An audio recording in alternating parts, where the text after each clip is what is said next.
Et bonjour à tous. Et dans un premier temps, merci au jury d'être présent aujourd'hui. Merci aussi à toutes les personnes qui sont venues assister à ma soutenance. Je me présente rapidement, je m'appelle Samuel Bossan. Et pendant 3 ans, j'ai travaillé sur le transfert de compétences entre robots par abstraction d'état, sous la supervision de Benoît Tulot et Sébastien Langagne, tous deux maîtres de conférence à l'Institut Pascal, et de Olivier Stas, le directeur de recherche au CNRS LAS. Au cours de cette présentation, je vais dans un premier temps rappeler le contexte de la thèse et donner quelques définitions qui seront utiles pour le reste de la compréhension de cet exposé. Dans la deuxième partie, je vais présenter notre principale contribution, la méthode Latent Space Universal Noise Network, qui permet de faire du transfert entre robots, et ce, quelle que soit la morphologie. Donc, c'est ce qu'on peut voir illustré sur l'image de droite, où on a deux robots qui partagent le même cerveau. Suite à cela, dans la troisième partie, je vais présenter notre deuxième contribution, la méthode Delay Aware Universal Noise Network, qui s'intéresse au transfert de modèles de la simulation vers la réalité, en présence de délais, que ce soit dans la partie contrôle ou dans la partie perception. Et enfin, je conclurai et donnerai quelques perspectives pour de futurs travaux. Donc, pour illustrer un peu plus concrètement l'objectif de cette thèse, on peut prendre un exemple volontairement simple, celui d'une chaîne d'assemblage sur laquelle circulent des blocs à ramasser. Pour automatiser la tâche, on va vouloir installer un robot 1 qui va être doté d'une politique de contrôle lui permettant d'effectuer la tâche. Mais pour des raisons de productivité, on va rajouter 2 robots à cette chaîne d'assemblage, un robot 2 et 3, qui, pour des raisons que ce soit économiques ou d'innovation, vont avoir une morphologie différente, que ce soit par leur nombre de degrés de liberté ou par la longueur des segments. Donc on se retrouve dans un cas un peu particulier, où on souhaite accomplir la même tâche de ramassage de blocs, mais en présence de robots avec des morphologies qui vont varier. Donc ce qui serait pratique dans ce cas-là, c'est de pouvoir transférer la compétence ramassage acquise par l'un des robots pour pouvoir la transférer aux autres qui ont été nouvellement ajoutés, afin de leur permettre d'effectuer la tâche à leur tour. Donc la question, c'est comment? Et cette question va avoir une réponse qui va être conditionnée par la méthode, par l'approche qu'on va utiliser pour synthétiser cette politique de contrôle. On distingue deux types d'approches. La première, c'est l'approche qu'on pourrait appeler base et modèle, qui peut être représentée par ce genre de schéma bloc très classique, dans lequel on a la tâche qui va définir la planification. Suite à cela, la partie contrôle va s'assurer de générer des commandes articulaires qui vont être en accord avec la planification, en se basant sur le modèle. Puis tout ça va être envoyé au robot, qui va pouvoir être actionné. Et enfin, on va avoir un retour capteur qui va nous permettre d'ajuster la partie contrôle ou la planification si besoin. Donc cette approche, elle a un gros intérêt, c'est qu'elle permet de faire du transfert de compétences directes. Si jamais on veut changer le robot, on aura simplement à changer le modèle correspondant et garder le reste de l'architecture logicielle intacte. C'est aussi ce qu'on peut appeler une boîte blanche, c'est-à-dire que tous les composants sont connus et compris, ce qui rend le comportement global du système très prévisible et explique notamment que cette approche soit très utilisée déjà dans l'industrie. Mais d'un point de vue inconvénient, on a donc le besoin de définir ce modèle mathématique de l'environnement et du robot, qui peut être très compliqué dans certains cas pour des robots complexes ou pour des environnements dynamiques. Et on va aussi avoir besoin d'une boucle de contrôle qui peut être coûteuse en temps de calcul, et aussi d'optimisation dans la partie planification qui peut aussi donner des temps de calcul un peu plus longs. Et enfin, la planification et le contrôle peuvent être difficiles à définir sur des environnements qui vont être dynamiques et incertains. Maintenant, en ce qui concerne la deuxième type d'approche possible, l'approche basée apprentissage, et plus spécifiquement apprentissage par renforcement, on va apprendre la politique de contrôle directement à partir de données, et ce, selon le schéma d'interaction suivant entre l'agent et l'environnement. Donc, dans un premier temps, l'agent va émettre son état S de t, qui va permettre à l'agent de définir son action A de t, prise en adéquation avec sa politique pi, qui dans notre cas va être représentée par un réseau de neurones. Puis, l'environnement va évoluer en réponse à cette action et fournir à l'agent une récompense R de t qui va quantifier la désirabilité de l'action qu'il aura entreprise. Ça va permettre, au fur et à mesure de l'entraînement, que l'agent puisse ajuster son comportement et atteindre son objectif, qui est de maximiser la somme des récompenses qu'il obtient.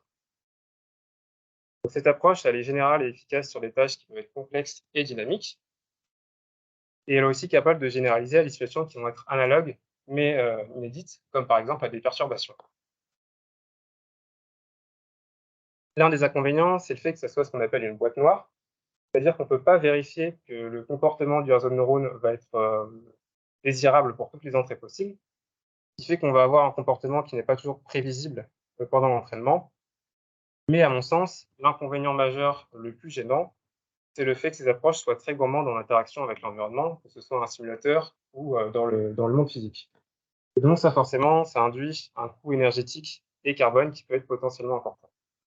Ce qui est regrettable, comme je l'ai expliqué, ces approches sont capables de s'attaquer à des problèmes complexes qui sont parfois encore hors d'atteinte pour des méthodes approches basées modèles.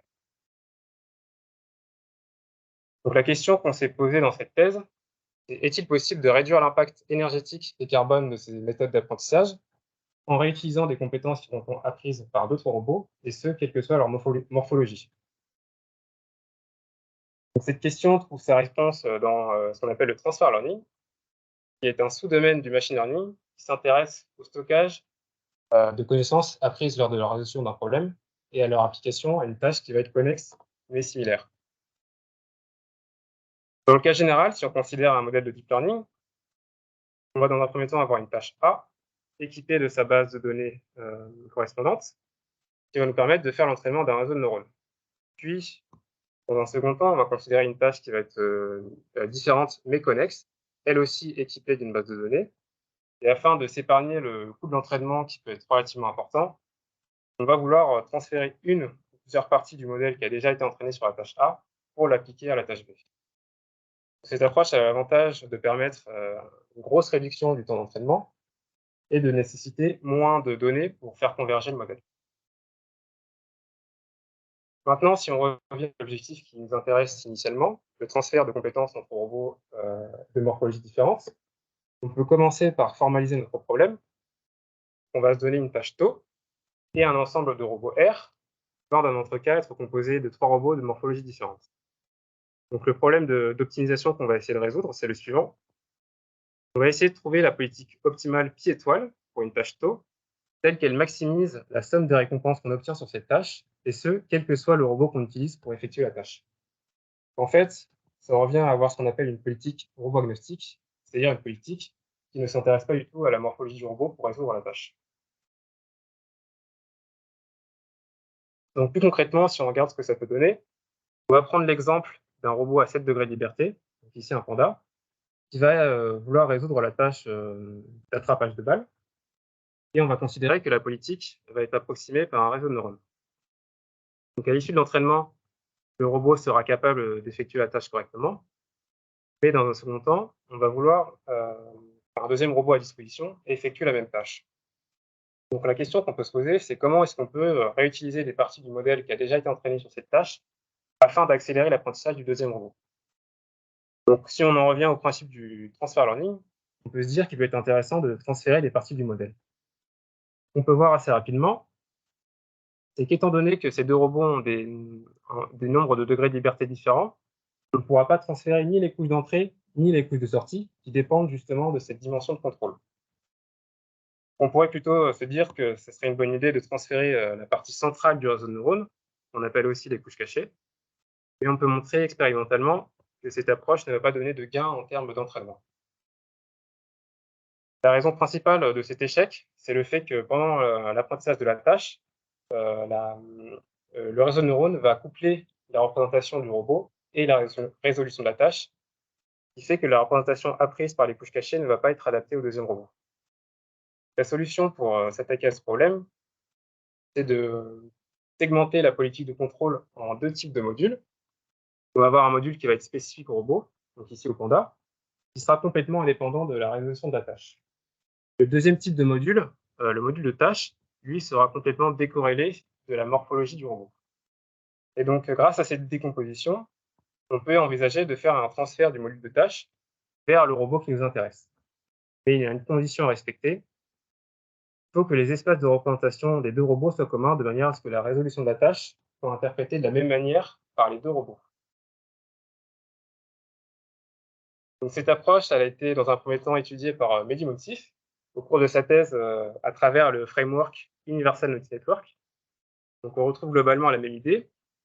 Au centre, on a le module de la tâche en rouge, UNN, pour Universal Knowledge Network, et de part et d'autre, on a ce qu'on appelle des modules spécifiques au robot, qu'on appelle les bases, et qui vont permettre d'interfacer l'UNN avec ce robot.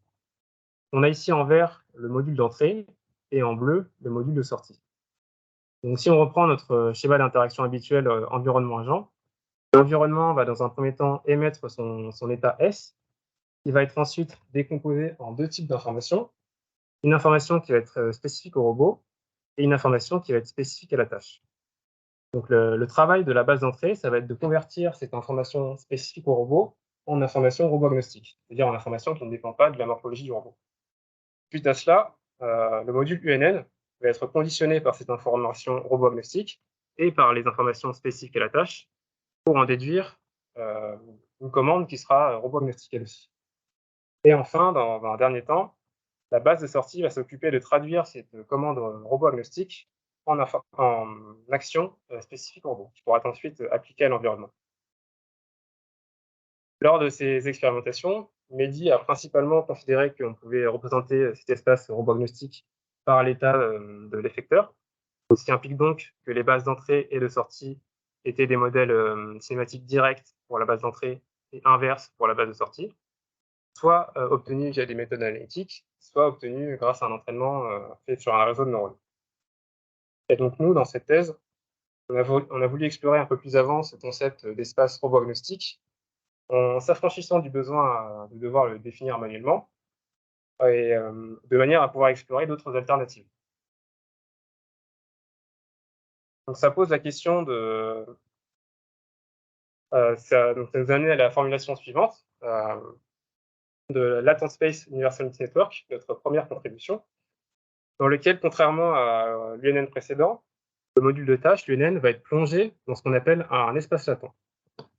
Donc on retrouve nos bases d'entrée et de sortie. Cette fois-ci, le travail de la base d'entrée, ça va être de convertir l'information spécifique au robot en un état courant dans l'espace latent. Puis, le module de tâche, l'UNN, conditionné par cet état courant dans l'espace latent et par les informations spécifiques à la tâche, va en déduire l'état désiré dans cet espace latent. Suite à cela, la base de sortie va reprojeter cet état désiré dans l'espace latent, dans l'espace articulaire du robot, pour en déduire ensuite une action qui pourra être appliquée à l'environnement. Donc toute la problématique repose sur la création de cet espace robot-agnostique qui va permettre de faire du transfert entre les robots. Et le problème qui va se poser, c'est que ces robots vont apprendre de leur côté des représentations latentes qui vont potentiellement diverger, alors qu'on aimerait que l'UNN soit plongé dans un espace robot-agnostique et un espace surtout commun, de manière à ce que les représentations puissent interpréter correctement ces commandes. Donc ce qu'on a étudié dans cette thèse, c'est de collecter des paires d'états similaires entre les robots via ce qu'on appelle une tâche primitive. Une tâche primitive, c'est simplement une tâche relativement simple, soit à définir analytiquement, soit à apprendre, mais qui fait quand même appel le plus possible à la mobilité du robot. Ensuite, on va faire l'hypothèse suivante. On va considérer que deux états x1 et x2 pour deux robots 1 et 2, visités au même pas de temps par les deux robots effectuant la même tâche à la même vitesse et selon une politique optimale, peuvent être alignés et considérés comme similaires s'ils sont sur la même pas de temps. Donc cette hypothèse va nous permettre d'associer des états alignés temporellement pour nos deux robots pour construire un dataset D qui va ensuite nous servir à faire l'entraînement de cet espace latent.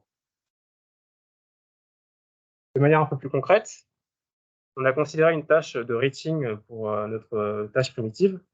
Donc ici, on voit l'exécution de la tâche de reaching. Le but, c'est de tirer au hasard dans l'espace de travail du robot une cible. Et le robot va ensuite avoir la tâche de placer son effecteur à la position ciblée. Donc ici, on voit les deux robots qui effectuent la même tâche à la même vitesse, ce qui nous permet de faire l'appariement des états similaires. Dans notre cas, on a récolté 100 000 paires d'états par robot, et on a considéré que le robot pouvait être défini par la position angulaire et par la vitesse angulaire de ses articulations. Donc maintenant qu'on a récolté nos paires d'états similaires, on peut passer à la création de l'espace latent. On va considérer que les bases peuvent être modélisées par des autoencodeurs variationnels, qui va nous amener à optimiser trois fonctions de couple. Les deux premières, c'est les fonctions de couple très classiques de l'entraînement d'un autoencodeur variationnel, qui vont justement nous permettre de créer cet espace latent. Et enfin, le dernier terme, c'est une fonction de coût liée à l'alignement des espaces latents, qui va s'assurer que le module UNN soit plongé dans un espace commun au robot. peut regarder un peu plus en détail ce que ça donne au niveau de l'entraînement. On va partir de nos états apérés stockés dans le dataset qu'on a collecté à l'étape précédente, et on va plonger donc nos états apérés dans l'espace latent pour en récupérer une représentation latente. Et enfin, on va les reconstruire grâce à la base de sortie de manière à s'assurer qu'il y ait des informations utiles stockées à l'intérieur de cet espace latent. Donc, le premier terme que l'on va essayer de minimiser, c'est une fonction de reconstruction, qui est simplement la distance euclidienne entre ce qu'on a mis en entrée et ce qu'on récupère en sortie de cet auto-encodeur.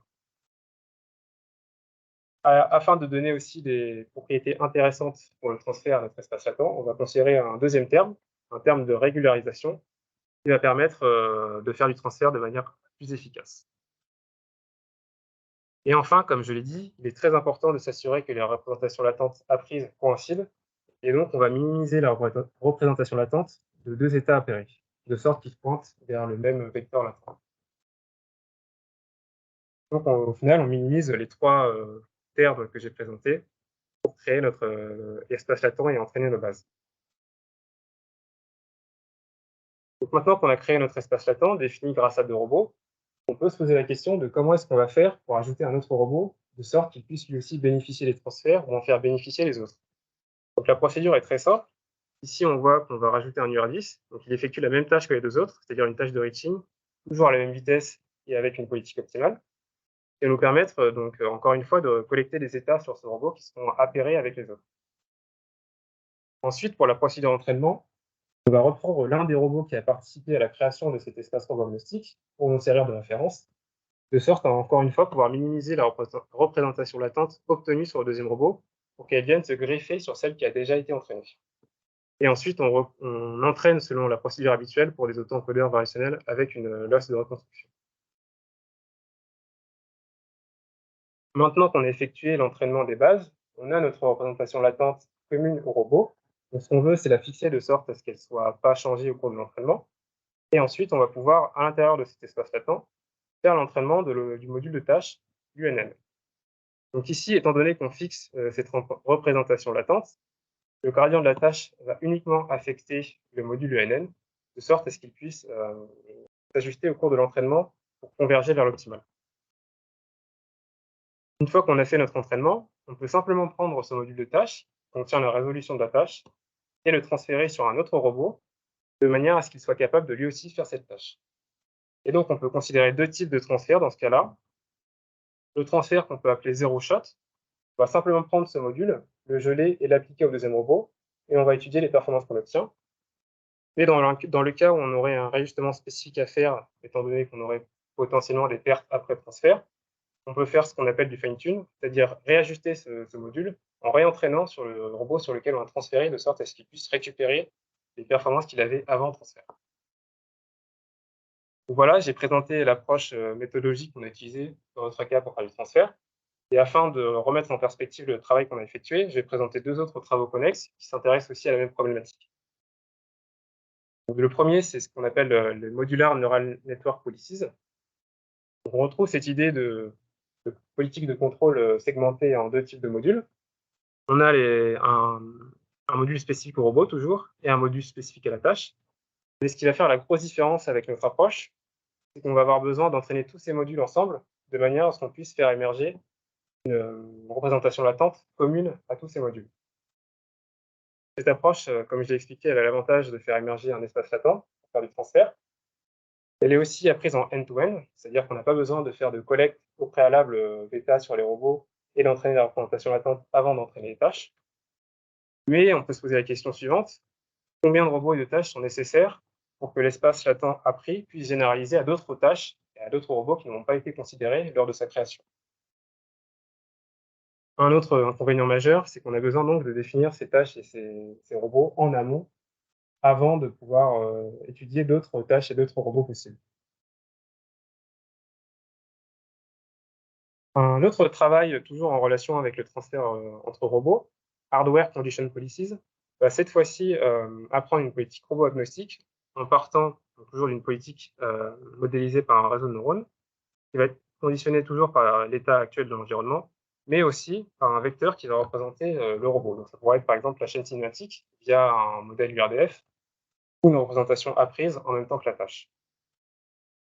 Et donc ensuite, on va se donner un dataset de robots qui auront des caractéristiques morphologiques différentes, que ce soit par leur nombre de degrés de liberté, par leur longueur de segment ou par le placement, des articulations sur la chaîne cinématique.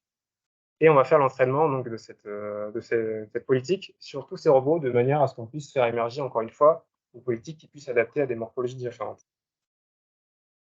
Donc l'avantage, c'est qu'on obtient au terme de l'entraînement, une politique, robot agnostique, toujours en end-to-end, donc pas besoin de faire de récolte au préalable pour entraîner notre représentation. Mais il y a toujours cette question, combien de robots est-ce qu'il faut considérer dans le dataset pour faire l'entraînement et surtout combien de temps est-ce que ça va prendre pour faire émerger cette, représentation latente?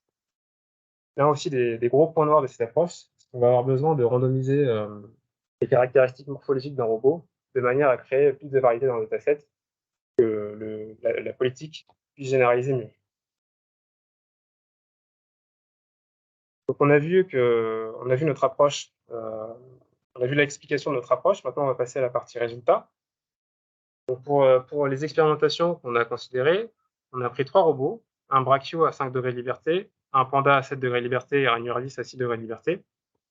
Pour la définition de notre espace latent, on a pris le Brachio et le Panda, puis on est venu greffer l'Urdis sur la représentation latente qui a été apprise.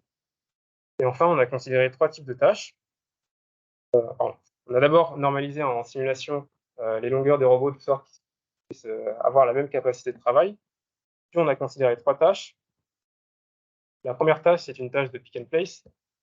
C'est une tâche d'ordonnancement, donc on va valider la capacité de l'UNN à apprendre les tâches d'ordonnancement et à les transférer. La tâche de pin insertion, c'est une tâche de précision. Donc on va, grâce à cette approche, grâce à cette tâche, valider le fait que l'UNN soit capable d'apprendre des mouvements précis et les transférer à l'autre robot. Et enfin, la dernière tâche, c'est une tâche d'attrapage de balles qui va nous permettre de montrer que l'UNN est capable de transférer les tâches dynamiques.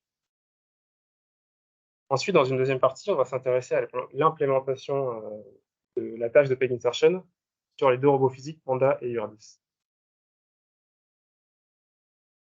Donc on peut regarder pour la première tâche, la tâche de pick and place, ce que ça donne en termes de transfert en 0 shot, donc sans réajustement spécifique. Ici, on voit l'Urdis qui effectue la tâche de pick and place avec un UNN qui a été entraîné sur un Panda, et un Panda qui effectue toujours cette même tâche avec un UNN entraîné sur le Brachio. Donc ce qu'on peut voir déjà qualitativement, c'est que les 2 arrivent à accomplir la tâche de manière très satisfaisante. Mais pour quantifier un peu plus, les performances de transfert, on peut considérer ce type de tableau, où on retrouve la performance de transfert qui va être, définie comme le pourcentage de réussite de la tâche sur 1000 essais. Donc ici, le critère de réussite qu'on a considéré, c'est que le cube, à placer soit à une distance inférieure à Δ1, de la zone qui nous intéresse, qui est représentée ici par ce cube translucide rouge. Et donc ce qu'on peut voir ici, c'est qu'on a par exemple, si on fait un entraînement de l'UNN sur le Panda et qu'on le transfère sur le Brachio, on aura 100 de réussite après transfert. À l'inverse, si on fait un entraînement sur le Brachio, on voit qu'après transfert, on aura une petite chute de performance. Et comme on le verra dans quelques slides, cette chute peut être largement compensée par un réajustement spécifique très, très efficace. Aussi, pour s'assurer que les performances obtenues par nos agents UNN soient comparables à celles qu'on aura obtenues via des agents de référence entraînés directement sur le robot, on a effectué l'entraînement avec des méthodes de l'état de l'art d'apprentissage directement sur le robot pour comparer les performances. Et donc ce qu'on voit ici, c'est qu'on a des performances comparables avec ce qu'on aurait eu si on avait fait l'entraînement directement sur le robot, ce qui valide le fait que nos transferts sont très intéressants parce qu'on n'a pas besoin de faire cet entraînement justement. On peut simplement faire le transfert et ça fonctionnera en 0 shot. Maintenant, en ce qui concerne la deuxième tâche, la tâche d'attrapage de balles, on peut toujours regarder ce que ça donne en 0 shot. On voit ici le robot Brachio qui effectue la tâche avec un UNN entraîné sur le Panda. Et à droite, on voit le Panda qui effectue donc la tâche de ball catching avec un UNN entraîné sur le Brachio. Si on fait un peu attention, on peut voir à gauche le robot Brachio va rater la balle de temps en temps. On peut déjà s'attendre à avoir besoin d'en faire un ajustement spécifique. Et pour y voir plus clair, on peut encore considérer ce genre de tableau. Toujours sous les mêmes conventions, on va avoir la performance de transfert. Ici, le critère de réussite pour la tâche d'attrapage de balle, ça va être que la balle soit à l'intérieur du panier pendant au moins 2 secondes pour éviter qu'elle simplement rebondisse et qu'elle ressorte. Donc, ce qu'on voit très clairement, c'est qu'on a par exemple pour un transfert Panda vers Brachio, une chute de performance assez significative. On passe de 90% sur le robot source à 86% après transfert. Donc on peut s'attendre à avoir besoin de faire un ajustement spécifique. Et toujours pour valider le fait que les approches UNN atteignent le même optimal que les approches entraînées spécifiquement sur le robot, on peut faire l'entraînement avec des agents de référence sur des algorithmes de l'état de l'art. Maintenant, la question qu'on peut se poser, c'est si jamais on a besoin de faire un ajustement spécifique, quel est le gain de temps effectif par rapport à un entraînement fait directement sur le robot? Donc on peut considérer ce genre de graphe pour, pour quantifier un peu mieux le gain. Ici, on voit l'évolution de la performance au cours du temps. Donc ce qu'on a en abscisse, c'est le nombre de pas d'entraînement en millions, et en ordonnée, on a la performance normalisée. Donc en rouge, on voit l'évolution de la performance pour un agent de référence entraîné avec un algorithme delta d'Ar, donc ici c'est Proximal Policy Optimization, sur le robot Brachio. En bleu, on voit l'évolution de la performance, mais cette fois-ci pour un agent UNN entraîné sur ce robot. Mais ce qui va nous intéresser, ça va être l'évolution de la performance pour un UNN transféré sur le Brachio, puis réajusté spécifiquement, ici depuis un panda en noir. Et en jaune, on a la performance d'un UNN entraîné sur le R10, puis transféré au Brachio et réajusté. Donc ici, on peut voir, quand on regarde le temps mis pour atteindre l'optimal, on a une économie de 4 millions de pas d'entraînement, qui est relativement important et qui a réduit pas mal les coûts d'un entraînement. Et on peut voir aussi de manière un peu plus qualitative qu'après un réajustement spécifique de l'UNN sur le Brachio, il est capable d'effectuer la tâche de manière optimale. Maintenant, pour la dernière tâche qui nous intéresse, la tâche de peg insertion, on peut voir très rapidement à droite que le robot IR10 qui effectue la tâche avec un UNN entraîné sur un panda va effectuer la tâche de manière sous-optimale, il va rater son objectif de manière assez fréquente. Encore une fois, pour quantifier un peu tout ça, on peut toujours considérer ce genre de tableau. Cette fois-ci, le critère de réussite considéré pour la tâche de peg insertion, c'est que la pointe du peg soit placée à une toute petite distance du socle, de là où on va insérer le peg. Et d'un point de vue performance, on peut voir de manière assez visuelle que pour un UNN entraîné sur un panda, on va avoir une chute drastique de performance une fois qu'on l'a transféré sur l'UR10. On va passer de 100% à 82% réussi. Et toujours, pour s'assurer que les performances soient comparables à nos agents de référence, on fait l'entraînement spécifiquement sur le robot. Maintenant, la question, c'est encore, si jamais je prends cet UNN Panda transféré sur l'UR10 et que je fais le réajustement spécifique, quel est le gain de temps effectif sur l'entraînement? On peut toujours considérer la courbe d'évolution de la performance. Ici, en rouge, on a toujours l'évolution de la performance pour l'agent PPO entraîné spécifiquement sur l'UR10. En bleu, on a l'évolution de la performance pour un agent UNN entraîné sur l'UR10. Et encore une fois, ce qui va nous intéresser, c'est l'évolution de la performance pour un UNN transféré sur l'UR10, puis fine-tune sur ce robot. Donc ici, en noir, on a un UNN Panda transféré puis réajusté sur l'UR10. Et en vert, un UNN Brachio transféré sur l'UR10, puis réajusté. Et donc ce qu'on voit encore une fois, c'est que dans le cas le plus pessimiste, on a un gain d'entraînement et une économie de 4 millions de pas d'entraînement. Toujours pour s'assurer que qualitativement, ça se traduise par une augmentation de la performance, on voit que l'UR10, après un réajustement spécifique, arrive à accomplir la tâche cette fois-ci de manière optimale. Un point important à noter, c'est qu'on a remarqué qu'au cours de l'entraînement, il allait y avoir une surspécialisation du module de tâche au robot sur lequel on fait l'entraînement. Donc ici, ce qu'on voit, c'est toujours l'évolution de la performance. En rouge, on a un modèle UNN entraîné sur le Brachio. On va ensuite tester au fur et à mesure d'entraînement sur les deux autres robots qui nous intéressent. On va le tester sur le Panda, puis sur l'UR10. Et donc, ce qu'on voit de manière assez concrète, c'est qu'au début, on a une convergence uniforme de la performance vers l'optimal. Puis, une fois que l'UNN a atteint son optimal, on va avoir une surspécialisation qui va faire qu'il va être de moins en moins adapté aux deux autres, ce qui explique cette chute drastique de performance. La méthode qu'on a mis au point pour pallier à ce problème, c'est celle de garder tous les checkpoints qu'on aura fait pendant l'entraînement et ensuite de les tester de manière séquentielle sur tous les robots qui nous intéressent. On va garder le meilleur, celui qui obtient la meilleure performance, et ensuite on va l'utiliser pour faire un réajustement spécifique si nécessaire. Cette méthode a l'avantage d'être simple, mais très coûteuse en termes de temps d'entraînement. Donc c'est intéressant de voir si on peut pallier à ce problème de manière différente. Étant donné qu'on a validé notre approche en simulation, on s'est ensuite intéressé à l'implémentation physique de la tâche de peg insertion sur 2 robots, ici l'UR10 à gauche et le Panda à droite. Les tests ont été effectués sur 28 positions différentes pour le trou, répartis uniformément sur un plan de 12 x 24 cm. Et pour repérer donc le trou, le flou, pardon, on a disposé sur le socle des billes de motion capture pour pouvoir avoir accès à sa position en temps réel.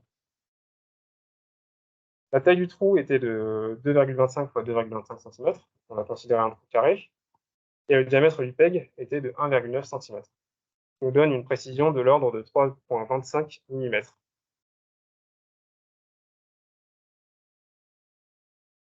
Donc ici, ce qu'on peut voir, c'est les 2 robots qui effectuent la tâche de PEG insertion.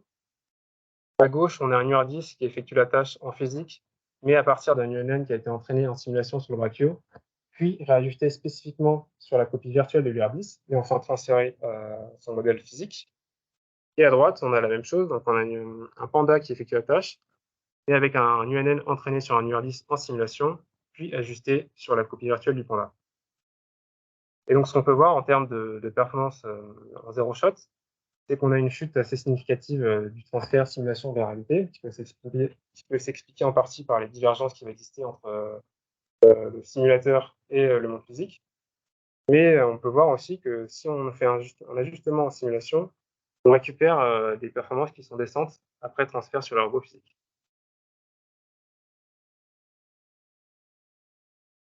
Voilà qui conclut donc cette partie sur la méthode Latent Space Universal Network. Donc, comme on l'a vu, on a une amélioration assez significative de l'efficacité d'entraînement par rapport à des méthodes comme PPO de l'état de l'art. On a besoin de seulement 2 robots pour créer notre espace latent, contrairement à d'autres méthodes qui s'attaquent au même problème. Mais malgré tout, on a un surapprentissage qui peut être léger à sévère au robot source. Une des pistes de recherche qui pourrait être intéressante pour s'attaquer à l'overfitting, au surapprentissage, ce serait d'utiliser les méthodes dropout qui sont déjà très utilisées dans le domaine du machine learning pour augmenter la capacité de généralisation des modèles. Mais cette fois-ci, un dropout qui est adapté aux méthodes de reinforcement learning. Il pourrait aussi être intéressant d'explorer d'autres types d'auto-encodeurs, comme notamment l'auto-encodeur de Wasserstein, qui a prouvé expérimentalement qu'il avait de meilleures capacités génératives que l'auto-encodeur variationnel qu'on a considéré dans cette partie. D'autres types de géométrie d'espace latent pourraient être aussi intéressantes à explorer, comme l'auto-encodeur variationnel hypersphérique, qui a montré aussi expérimentalement que ce type d'espace latent était plus adapté à des données qui pourraient être directionnelles, comme par exemple la vitesse du robot. Enfin, il pourrait être aussi intéressant d'améliorer la représentation latente apprise lors de l'entraînement, en y incorporant des contraintes supplémentaires, comme par exemple la prédiction de l'état suivant dans l'espace latent, de manière à inclure la dynamique du robot dans cet espace, et aussi implémenter donc, la cohérence temporelle, c'est-à-dire que 2 états qui sont proches temporellement dans l'espace du robot le seront aussi dans cet espace latent. D'autres applications pourraient aussi bénéficier de notre approche, notamment la reconnaissance de gestes de plongée, dans laquelle on va pouvoir vouloir faire la reconnaissance de gestes pour des plongeurs qui soient dans l'eau ou dans l'air. Et étant donné qu'on veut que notre modèle puisse faire de la classification sans avoir de perturbations liées au domaine dans lequel le geste est fait, on va pouvoir implémenter cette idée d'espace domaine agnostique et ensuite entraîner un classifieur dans cet espace. Et enfin, il serait intéressant de comparer la méthode Latent Space UNN aux 2 autres méthodes que j'ai présentées. On a vu que d'un point de vue pratique, la méthode UNN avait des avantages, mais il serait donc intéressant de voir si d'un point de vue performance, on a aussi des performances plus intéressantes. Donc comme on l'a vu dans la partie précédente, le problème du transfert simulation vers réalité est loin d'être trivial. On a pu faire l'entraînement de manière assez simple d'une tâche relativement complexe en simulation, ici la tâche de peg insertion. Et on a vu que quand on transfère ce même modèle sur le robot physique, on se retrouve avec une chute inévitable de performance, qui s'explique par la divergence de simulation vers réalité.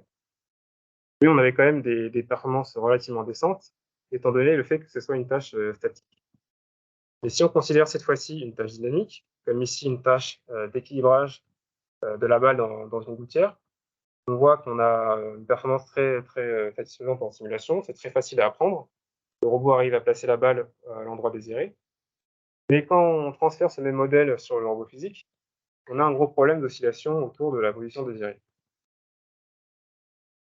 Donc ce problème d'oscillation peut être en partie expliqué par la latence de contrôle, qui va être induite par le délai de transmission de délai, le délai de calcul, la transmission des données et le taux d'échantillonnage des capteurs, comme la caméra, ne vont pas être modélisés dans le simulateur. Quand on va faire l'entraînement de ce modèle en simulation sans exposition au délai, une fois transféré et déployé sur le robot physique, il va être complètement perturbé et effectuer la tâche de manière sous-optimale. Donc c'est à ce problème qu'on s'est attaqué dans notre deuxième contribution, la méthode Delay Aware Universal Network. On retrouve notre framework habituel, mais cette fois-ci, on va inclure dans l'entraînement la modélisation du délai, qui ici va être représentée par un buffer. Donc on va stocker les informations fournies par l'environnement au fur et à mesure, de manière à simuler ce délai, et on va considérer qu'on a une distribution uniforme de ces délais.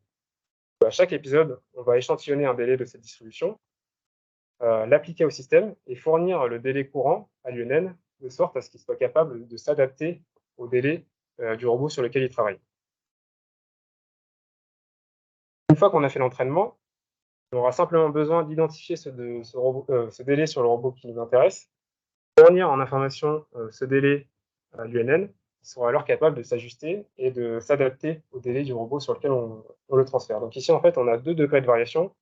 On a la morphologie du robot et on a aussi le délai qui va être présent sur le hardware du robot. Toujours pour valider notre approche, on a considéré 2 robots, donc le Brachio à 3 degrés de liberté et un robot à 2 degrés de liberté. On a effectué la tâche d'équilibrage de la balle dans la gouttière sur les 2 robots. Ici, on a considéré 2 types d'agents. Sur la ligne du haut, on a ce qu'on a appelé les agents aware, c'est-à-dire des agents qui ont connaissance du délai, qui ont été entraînés en simulation avec exposition au délai. Et en bas, on a les agents classiques qui ont été entraînés en simulation sans exposition à ce délai.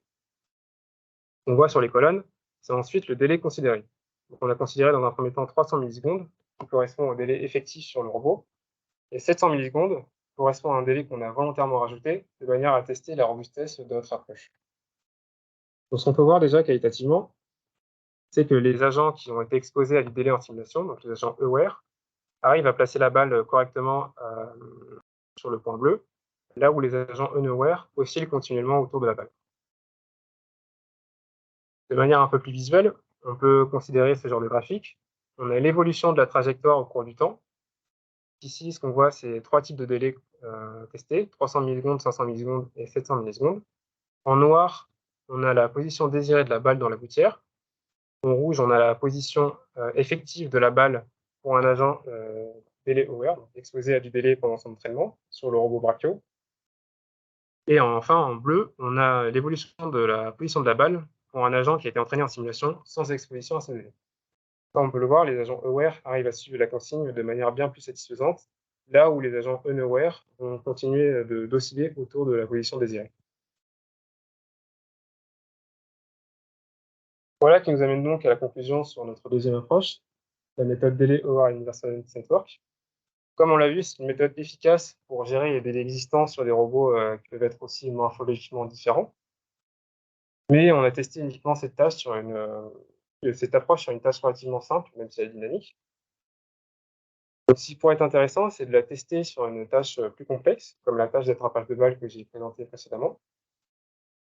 Et aussi, il pourrait être intéressant d'utiliser un réseau de neurones récurrent à l'intérieur de l'UNN, de manière à lui faire contenir à l'historique les actions entreprises depuis l'état précédemment observé qui va donc être retardé, pour qu'il puisse estimer son état actuel. Donc, pour conclure sur cette présentation, on a vu que l'apprentissage par renforcement était un outil très puissant pour doter les robots d'une variété de compétences, mais que c'était très gourmand énergétiquement et aussi potentiellement en termes de coût carbone. Une approche et un outil intéressant pour pallier à ce problème, c'est d'utiliser le transfer learning pour tirer parti des connaissances qui auraient été acquises par d'autres robots, et ce, quelle que soit leur morphologie, pour en faire bénéficier d'autres. Et on a proposé, pour réaliser ça, d'apprendre un espace de représentation commun qui permette de supporter ce transfert.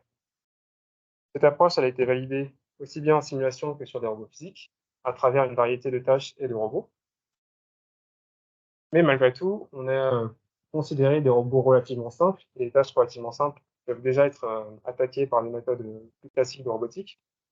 Donc pour de futurs travaux, il serait intéressant de s'attaquer à des morphologies un peu plus complexes, où l'apprentissage par renforcement va être le besoin d'utiliser de l'apprentissage par renforcement va un peu plus se faire sentir. Ici, ça pourrait être par exemple de faire du transfert entre un robot humanoïde et un robot quadrupède. Autre perspective intéressante, étudier le transfert entre des robots qui peuvent avoir des morphologies similaires, mais des effecteurs incompatibles, comme par exemple une pince et un grippeur à ventouse. Et ces deux points relèvent d'une question plus globale. Comment est-ce qu'on peut apprendre des correspondances et ou aligner des représentations sur des robots qui n'effectuent pas la tâche à la même vitesse, comme ça peut être le cas par exemple pour un robot humanoïde et un robot quadrupède. Un robot effectue l'entraînement de la représentation en commun, mais sans alignement temporel. Une piste qui peut aller dans ce sens, c'est d'utiliser d'autres fonctions de similarité, autres que celles que j'ai présentées, comme la distance euclidienne entre les paires d'états appairés. Des travaux ont déjà montré qu'on pouvait obtenir des fonctions de coût dérivables pour les séries temporelles. On pourrait s'intéresser à leur utilisation pour cette fois-ci non pas considérer des paires d'états similaires, mais des trajectoires similaires. À mon sens, il serait aussi intéressant d'étudier la fiabilité et la sûreté des transferts. Donc si par exemple on prend un cas concret, si on a un robot brachio de faible qualité et un robot industriel KUKA, comment est-ce qu'on peut s'assurer que la politique qu'on va transférer sera adaptée aux deux robots? Si jamais on apprend une tâche qui requiert la soulève d'une charge relativement lourde et qu'on la transfère au brachio, elle risque de se casser, donc on peut avoir des problèmes après transfert. Quelques approches et quelques idées dans ce sens pourraient tout simplement se baser sur des heuristiques comme par exemple le modèle cinématique ou dynamique pour prévoir justement ces incompatibilités, ou grâce à des méthodes un peu plus axées machine learning, comme l'out of distribution detection, pourrait entraîner un classifieur à repérer ces actions aberrantes pour éviter d'endommager le robot sur lequel on fait le transfert. Enfin, le dernier axe de recherche, il serait intéressant d'inclure la vision et la perception dans le framework UNN, de manière à augmenter son côté pratique pour l'implémentation sur des vrais robots. L'idée, ça serait de faire l'apprentissage de l'UNN directement à partir d'images. Mais la question qui va se poser, c'est comment est-ce qu'on peut satisfaire le fait qu'on puisse faire du transfert d'un robot à un autre, si jamais les conditions de luminosité sont différentes. On va avoir une caméra sur un robot 1 et une caméra sur un robot 2 avec des conditions de luminosité différentes. Si jamais notre réseau de neurones n'est pas robuste, on va avoir un problème lors du transfert. Une idée qui permettrait de pallier à ce problème, c'est la domain randomization, dans lequel on va faire varier la luminosité et les textures de l'environnement sur lequel on fait l'entraînement. Et il pourrait être aussi intéressant, si on fait l'apprentissage directement à partir d'images, de considérer des a priori robotiques pour l'apprentissage de la représentation qu'on va faire, de manière à accélérer l'entraînement. Voilà qui conclut cet exposé. Merci de votre attention et je reste disponible pour d'éventuelles questions.